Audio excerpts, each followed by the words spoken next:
Big boss मराठीचा 5वा season सुरू आहे आणि या 5व्या सीझनमध्ये 16 कलाकारांनी सहभाग घेतलेला होता। त्यापैकी 3 कलाकार हे घराबाहेर गेलेले आहेत, तर उर्वरित 13 कलाकार बिग बॉस मराठीच्या घरामध्ये खेळत आहेत। आणि या 13 कलाकारांपैकी सगळ्यात ज्येष्ठ कलाकार अभिनेत्री म्हणून नाव येतं ते म्हणजे वर्षा उसगावकर यांचं। वर्षा उसगावकर यांनी मराठी हिंदी चित्रपटसृष्टी मोठ्या प्रमाणात गाजवली होती। एकेकाळी टॉपच्या अभिनेत्री म्हणून वर्षा उसगावकर यांच्याकडं पाहिलं जात होतं।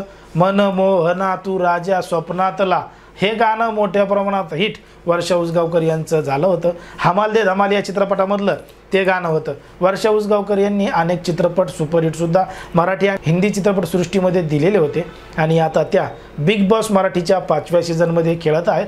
त्यांच्यासोबत अन्य 12 कलाकार आहेत, पण मात्र ते त्यांच्यापेक्षा ज्युनियर आहेत। आणि या घरामध्ये कशा पद्धतीनं वादविवाद चालतो, कशा पद्धतीनं वर्षा उसगावकर यांना बोललं जातं हे सुद्धा आपण या बिग बॉसच्या घरामध्ये पाहिलेलं आहे। पण मात्र नेमकं वर्षा उसगावकर यांची लव्ह स्टोरी काय आहे, ज्या पद्धतीनं बिग बॉसच्या घरामध्ये वर्षा उसगावकर यांच्यावर टीका होतीये त्या पद्धतीनं खरंच त्यांच्यासोबत घडलेलं आहे का? वर्षा उसगावकर यांनी नेमकं लग्न कोणासोबत केलं, त्यांचं प्रेम काय होतं, या संपूर्ण गोष्टी आपण सविस्तरपणे पाहणार आहोत। पण जर तुम्ही अजूनही आपलं चॅनल सबस्क्राईब केलं नसेल तर लगेच सबस्क्राईब करून घ्या आणि बाजूला असणाऱ्या बेल नोटिफिकेशनला सुद्धा ऑन करायला विसरू नका। बिग बॉस मराठीच्या 5व्या सीझनमध्ये खेळणाऱ्या अभिनेत्री वर्षा उसगावकर या मूळच्या गोव्याच्या आहेत। गोव्यामध्येच त्या लहानाच्या मोठ्या झाल्या आणि त्यांनी मराठी हिंदी चित्रपटसृष्टी मोठ्या प्रमाणात गाजवलेली आहे। एकेकाळी मोठ्या प्रसिद्ध अभिनेत्री म्हणून वर्षा उसगावकर यांच्याकडं पाहिलं जात होतं।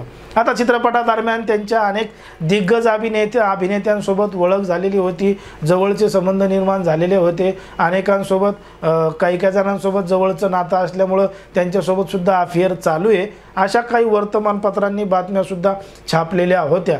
पण मात्र एकीकडे त्यांच्या लग्नाचं वय वाढत होतं, म्हणून त्यांच्या घरच्यांनी वर्षा यांचं लग्न करण्याचा निर्णय घेतलेला होता। जेव्हा वर्षा उसगावकर यांना त्यांच्या घरच्यांनी विचारलं की तुझं कोणासोबत प्रेम आहे का, तुला कोणी मुलगा वगैरे कोणी आवडतो का, तेव्हा वर्षा उसगावकर यांनी त्यांच्या आईवडिलांना सांगितलं की मी लग्न तुमच्याच मर्जीनं करणार आहे आणि तुम्ही त्याच्यासाठी नवरदेव शोधा असं तिनं त्यांच्या आईवडिलांना सांगितलं। आता त्यांच्या आईवडिलांनी वर्षा उसगावकर यांच्यासाठी एक मोठे संगीतकार होते रवी शर्मा, आणि रवी शर्मा यांचे चिरंजीव होते, मुलगा होते अजय शर्मा। अजय शर्मा यांची सोयरीक वर्षा उसगावकर यांच्यासाठी आणली। आता ते सुद्धा एका मोठ्या प्रोजेक्टमध्ये होते आणि त्याच प्रोजेक्ट दरम्यान वर्षा उसगावकर आणि अजय शर्मा यांची सुद्धा ओळख झालेली होती।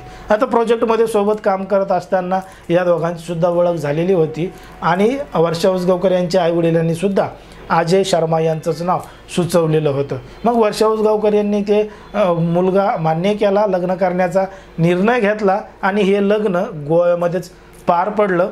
वर्षा उसगावकर यांच्या बहिणीच्या घरीच लग्न पार पडलं आणि मोठी गोष्ट म्हणजे वर्षा उसगावकर यांचं लग्न केवळ 200 लोकांच्या उपस्थितीत पार पडलं। जे अगदी जवळचे 200 लोक आहेत हेच त्यांच्या घरी उपस्थित होते, त्यांच्या बहिणीच्या, आणि त्या ठिकाणी त्यांचं लग्न पार पडलं आणि वर्षा उसगावकर यांचा सुखाचा संसार सुरू झाला। ज्यांच्यासोबत नावं जोडले गेले होते ते नावं कायमचे तुटलेले होते आणि त्यांनी त्यांच्या सुखी संसाराला सुरुवात केलेली होती। बघता बघता बरेच दिवस बरेच वर्ष निघून गेले। वर्षा उसगावकर या चित्रपटसृष्टीमधून लांब होत TV सिरियलपर्यंत येऊन पोहोचल्या, मराठी मालिकामध्ये आल्या आणि आता बिग बॉस मराठीच्या 5व्या सीझनमध्ये खेळत आहेत। अशा पद्धतीनं वर्षा उसगावकर यांची लव्ह स्टोरी आहे असं सुद्धा सांगितलं जातं। एकंदरीत वर्षा उसगावकर यांच्या स्टोरीबद्दल, अभिनयाबद्दल आणि त्या ज्या पद्धतीनं बिग बॉस मराठीच्या घरामध्ये खेळत आहेत त्याबद्दल तुम्हाला काय वाटतं हे अगदी स्पष्टपणे कमेंटमध्ये सांगा। आणि अशाच पद्धतीचे नवनवीन व्हिडिओ पाहण्यासाठी आपल्या चॅनलला लगेच सबस्क्राईब करून घ्या।